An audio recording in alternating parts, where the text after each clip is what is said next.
Hello, welcome back to Kim Reads as we continue with Samantha's surprise. Chapter 5, Exchanging Gifts. On Christmas Eve morning, Samantha and Cornelia put the finishing touches on their gingerbread house. Her hands were sticky with icing, and Samantha's cheek was striped with chocolate. But their gingerbread cottage was neat and tidy. It wasn't as large as the house Samantha had planned, and it didn't have a drawbridge, but there was a path of colored sugar wafers that looked like cobblestones leading up to the front door. "You're clever in the kitchen, Miss Cornelia," Mrs. Hawkins said. Cornelia blushed and pushed a silky curl out of her eyes. "Oh, it's nothing really," she said. "I've always enjoyed cooking, Mrs. Hawkins." "Well, it's a credit to you," Mrs. Hawkins declared solemnly. "Many a lady nowadays wouldn't know batter from butter." "Did I hear someone say butter?" Uncle Gard was coming into the kitchen. "Good grief, Mrs. Hawkins. I do hope you're not buttering up Cornelia. We wouldn't want her to slip away." Samantha groaned. "Uncle Gard, that's an awful joke." "Is it?" Uncle Gard asked innocently. "Well, I thought it was an awful good joke." Oh, Uncle Gard, please stop," Samantha said. "Okay, Sam, but it's time to go if we want to find our Christmas tree. Hawkins has already harnessed the horses." "I'll be ready before you can say Merry Christmas," Samantha called, racing to get her mittens, hat, and coat. Hawkins held the horses steady as Samantha and Uncle Gard climbed into the sleigh. Uncle Gard slapped the reins hard over the horse's back, and the sleigh guided it down the path of the street. For several minutes, Samantha and her uncle rode in silence. They shared their red wool blanket and waved to passing neighbors. Then, almost to herself, Samantha said, "Tomorrow is Christmas." "It comes pretty quickly, hasn't it, Sam?" "No, I don't think so," Samantha replied. "I've been planning for months. And of course," she added with a mischievous smile, "it took a long time to get your present ready." "Oh?" Uncle Gard asked, pretending not to be interested. "Yes, it's the nicest present of all, and you'll never guess what it is," Samantha said. "Oh, of course I will," Uncle Gard announced. "Let me try. Is it smaller than a bread box?" "Quite a bit, yes." "Is it green?" "Parts of it are," Samantha told him. "Could I write on it?" "Not at all," Samantha giggled. "Does it sing?" "No." "Can it do handsprings?" Samantha laughed. "Now guess some more." "Is it something that closes up?" "It could," Samantha said cautiously. "Could I wear it on my head in summer?" "You'd look silly if you did." "Aha, I know what it is," Uncle Gard declared. "Tell me," Samantha said. "It's a baby turtle, of course." "Baby turtle?"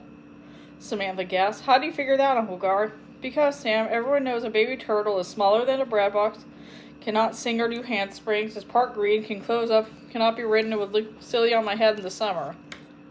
"Well, you're wrong," Samantha said. "It's not a baby turtle. It's something I made, and it's very beautiful. In fact, it's the most beautiful thing I've ever made for anyone." "I'm sure I will love it, Sam," Uncle Gard said. "I wonder what you'll give me for Christmas," Samantha asked slyly. "No, oh, no, you don't," Uncle Gard said. "Don't you trick me into telling you." "Just give me some clues, please, Uncle Gard," Samantha begged. "Okay, I'll give you 3 clues and no more. Clue number 1. Like a good schoolgirl, it uses notes. Clue number 2. Unlike Samantha, it always plays alone. Clue number 3. It's bound to please you." Samantha was so puzzled by these clues that she sat deep in thought while the sleigh glided through the silent woods. When they reached the frozen river, Uncle Gard stopped the horses and tied the reins to a low willow branch. He lifted an axe from the back of his sleigh and caught Samantha's hand as she jumped down in the soft snow. Then they walked together, looking for just the right tree. "This is it, Uncle Gard," Samantha said at last. "You're right, Samantha. It's a real beauty." Uncle Gard chopped away. The axe's loud whacks echoed through the stillness, and Samantha didn't talk as they drive the tree back to the sleigh. On the way home, the horses' bells jingled brightly to the clip-clop rhythm of their hooves. "I believe Mrs. Hawkins really outdid herself this year," Uncle Gard said, as he pushed his chair back from the table. "Dinner was a feast." The aroma of plum pudding still hung in the air. Red candles burned low in their polished holders, and Samantha couldn't wait a moment longer. "Grandmary, now maybe decorate the tree?" she asked. "Of course," Grandmary replied. They gathered in the parlor and began to unpack the ornaments. Grandmary lifted a pair of little glass slippers out of a big oak chest. "These belong where they'll catch the light," she said. "I've watched them sparkle Well, since I was 6 years old. She draped their golden cord over a long branch. Uncle Gard passed a brass trumpet nearby. Cornelia placed the long-necked crystal swans near the top of the tree, where they seemed to float in the branches, and Samantha hung all of her blue silk angels in front, where Cornelia insisted they should be. Soon it was time to attach the little white candles. Then slowly, one by one, Uncle Gard lit them. The effect was glorious. China rosebuds gleamed, crystal swans sparkled, and silk angels shone in the flickering light. Foil-wrapped sugar plums bobbed and twinkled, and miniature glass trumpets winked nearby. Grandmary's glass slippers seemed to dance. They watched in silence until Cornelia stepped over the piano and began to play and sing. Oh, Christmas tree, how lovely are your branches. Uncle Gard joined in, and Samantha and Grandmary sang too. When the song was finished, Cornelia began another Christmas carol. They all sang and sang until the candles on their beautiful tree burned low. Later that night, while Samantha lay awake listening to street carolers in the distance, she thought again of the lovely Nutcracker doll. Right now, she's probably under some girl's Christmas tree, wrapped in pretty paper and waiting to be opened. Samantha thought. She tried to think of something else, but it was no use. If only I had asked Grandmary for the doll. At least I have a chance of finding another one at a tree tomorrow morning, Samantha thought. Now there's no chance at all. None. She fell asleep to the sound of Christmas carols and dreamed of the beautiful doll dancing away from her, farther and farther away. Where is everybody? Samantha asked on Christmas morning. She had hurried downstairs with her pink hat box full of gifts, only to find she was the only one awake. The grandfather clock in the parlor chimed 7 o'clock. Samantha looked around the parlor. The Christmas stockings at the mantel bulged with treats. A small mountain of presents already stood underneath the tree. To Dear Samantha from Grandmary was written on a box that wasn't as nearly as big as the doll in the Schofield's window. Samantha sighed and began to arrange her own presents on the tree. She heard a rustling sound behind her. Merry Christmas, Samantha, Cornelia said. She wore a forest-green dress and carried a pile of presents. Merry Christmas, Samantha answered. A moment later, Grandmary and Uncle Gard were in the parlor, too. Merry Christmas, Samantha called. Grandmary sat down next to the tree. I've asked Mrs. Hawkins to hold breakfast until 8 so we can exchange gifts right away. I know you hate to wait, Samantha. She handed Samantha a package. For you, my dear. Merry Christmas. Inside was a sewing kit.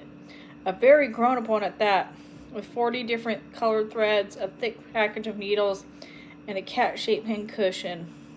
Samantha loved the way everything in the kit was arranged in its own special compartment.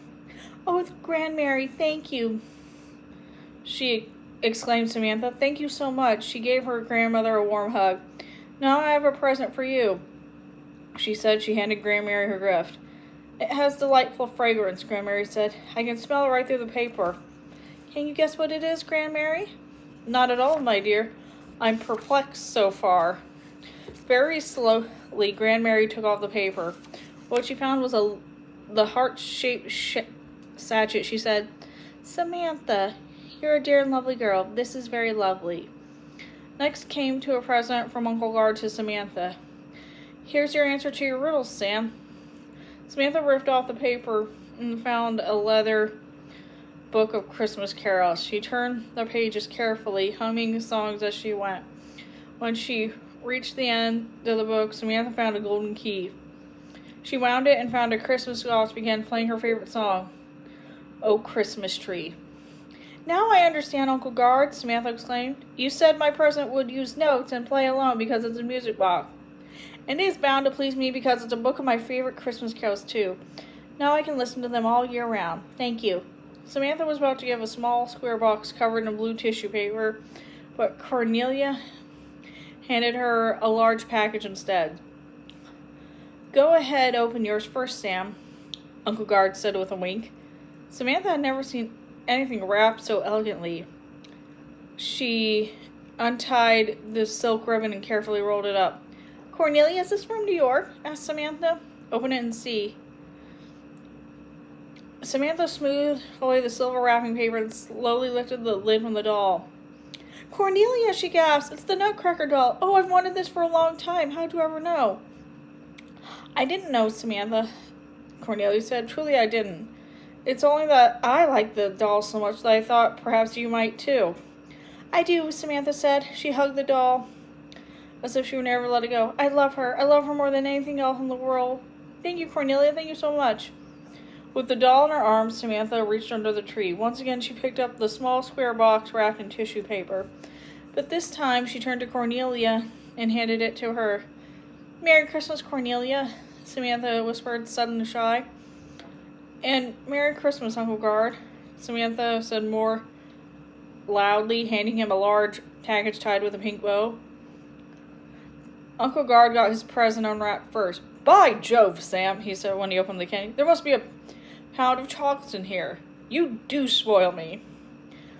Oh, Samantha, that's so very pretty, Cornelia exclaimed when she saw the decorated box. Why, look at all these tiny pictures. This must have taken a long time for you to make. It did, Samantha said honestly. The box took me longer than anything I've ever made. Ever. I will keep my Julie in here and treasure it always, Cornelia said. Samantha caught Uncle Gard's happy wink. She thought he guessed that the box had been made for cufflinks, but to understand why, she'd given it to Cornelia. Now Uncle Gard turned to Cornelia and said, I think you need something special to keep in such a beautiful box, my dear. He handed her a tiny gift wrapped in a dark red paper with a large gold bowl on top. When Cornelia opened it, a diamond ring sparkled in the Christmas morning sunlight. Oh, Gard, she murmured softly, but Samantha was overjoyed. She shouted, It's an engagement ring! They're going to marry! Grand Mary, isn't it wonderful? Children, I'm so happy. Grand Mary's voice was quivery, and she had to dab her eyes with her hanky. When's the wedding? Samantha couldn't wait to find out. In June, the couple answered together. You will be my bridesmaid, won't you, Samantha? Cornelia asked. Yes, I'd love to, Samantha answered and gave her a big hug. Oh, Cornelia, this has been the best Christmas ever. And that is the end of Samantha's Surprise. Thanks for listening. Goodbye.